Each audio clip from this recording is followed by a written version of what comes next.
میرے نبی پاک صلی اللہ تعالی علیہ وسلم کی مسجد تعمیر ہو رہی ہے.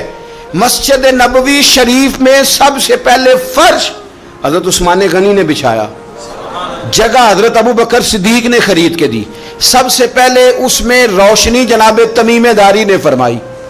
اور مسجد نبوی شریف میں جب تراویح کی جماعت ہو رہی تھی تو چراغاں کا بندوبست حضرت عمر فاروق نے کیا, اور حضرت عمر چراغاں کا بندوبست کر رہے تھے, روشنی کر رہے تھے. مولا علی شیر خدا ان کے لیے دعا کر رہے تھے, فرماتے ہیں اللہ جس طرح عمر نے تیرا گھر روشن کر دیا ہے, عمر کے مزار کو روشن کر دینا, عمر کی قبر کو روشن کر دینا. یہ سونی مسجد, یہ پیاری مسجد, یہ میرے نبی پاک کی مسجد. آپ یقین کریں آج بھی اس مسجد میں جائیں نا تو یوں لگتا ہے جیسے انسان بچھڑا ہوا تھا یہاں سے اپنے گھر آ گیا ہے. یوں لگتا ہے کہ جیسے نا کوئی آغوش مادر ہے جس نے اپنے دامن میں چھپا لیا. یوں محسوس ہوتا ہے کہ یہ مسجد ہے جہاں پہنچ کر سارے دکھ ختم ہو گئے. اس مسجد میں بیٹھ کر میرے نبی پاک نے غلاموں کو دین سکھایا. اس مسجد میں بیٹھ کر نبی پاک علیہ السلام نے جنگ کے آداب بتائے. اس مسجد میں بیٹھ کر غلبہ اسلام کی تدبیریں حضور نے بیان کی. اس مسجد میں بیٹھ کر میرے نبی پاک صلی اللہ تعالی علیہ وسلم نے اپنے غلاموں کو رب کریم کی بارگاہ میں رجوع کرنے کا طریقہ بتایا.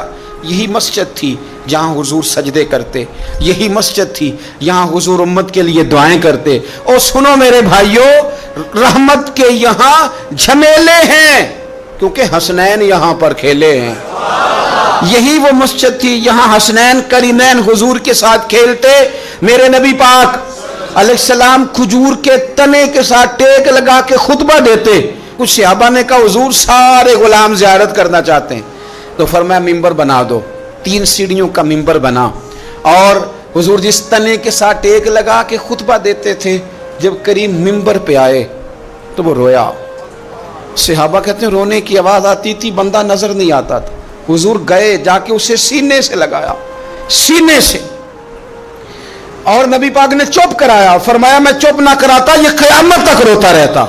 حضور ممبر پہ بیٹھتے, حضرت عائشہ صدیقہ کا حجرہ, اس حجرے سے حضور نکلتے ممبر پہ آتے, ممبر سے نکلتے وہاں جاتے. او میرے بھائی غور کرنا, حضور جا رہے ہیں آ رہے ہیں. فرمایا وہ میرا گھر یہ میرا ممبر, ماں بین بیتی و ممبری روضۃ من ریاض الجنہ. فرمایا میرے گھر اور میرے ممبر کے درمیان جتنی جگہ ہے جنت کی کیاریوں میں سے کیاری ہے. یہ ہے ارض جنت, یہ طیبہ کی زمین ہے. جنت بھی یہی کیونکہ مالک جنت بھی وہی ہے.